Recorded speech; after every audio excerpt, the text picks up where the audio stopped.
all in agreement that YA fantasy is superior to spicy adult romance. Here's some of my favorite YA fantasy book recs, but rapid fire because there's a lot. Let's get into it. First, we have Vampire Academy by Richelle Mead. This is one of my favorite series to ever exist, and I don't think it has as much hype as it deserves. It needs so much more hype, and let me just tell y'all right now, there is a very popular romance series going around where the plot twist is basically following a big plot twist in Vampire Academy, and so when everyone else was losing their marbles, I was sitting here chilling, being like, I've seen this film before, we're gonna be okay. Speaking of Vampire Academy, the spin-off Bloodlines is even better. So if you've read Vampire Academy, if you've not heard of Bloodlines, ignore this cover because this cover is horrendous, but the book is so good. This has the yearning. It does, and it, I could just scream. Obviously, y'all have already heard of The Cruel Prince by Holly Black. I really do think that this one is worth the hype. I ate this series up, but before I ate this one up, I read The Darkest Part of the Forest, also by Holly Black. I think this one is a fantasy standalone.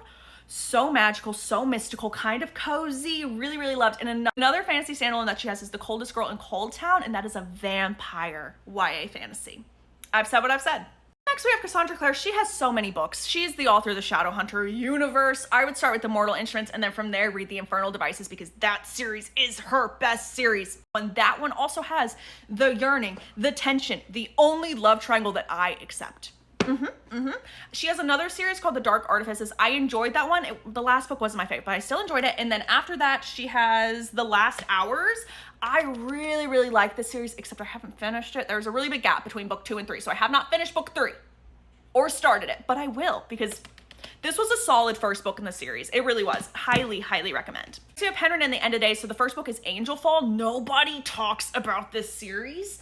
Fan-flippin-tastic. I was going back to my Goodreads. I was going through 2015 and I saw that I rated this one 5 stars, the sequel 5 stars, and then the last book was 4.5 stars. And if that's not a good series, I don't know what else to tell y'all.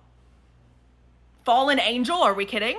Ooh, next, Alexandra Bracken. So The Darkest Minds, if y'all have seen the adaptation, please throw that out of your heads and then go read the trilogy because it's good. It's good. But she has another series, the Wayfarer series, I want to say. I think the first book is called Passenger. I really liked it. It's a little slow in the beginning, so trust the process. But our main character is a violinist, and then she kind of gets set back in time. And the romance is it. It is. Ooh, the romance is good in that one.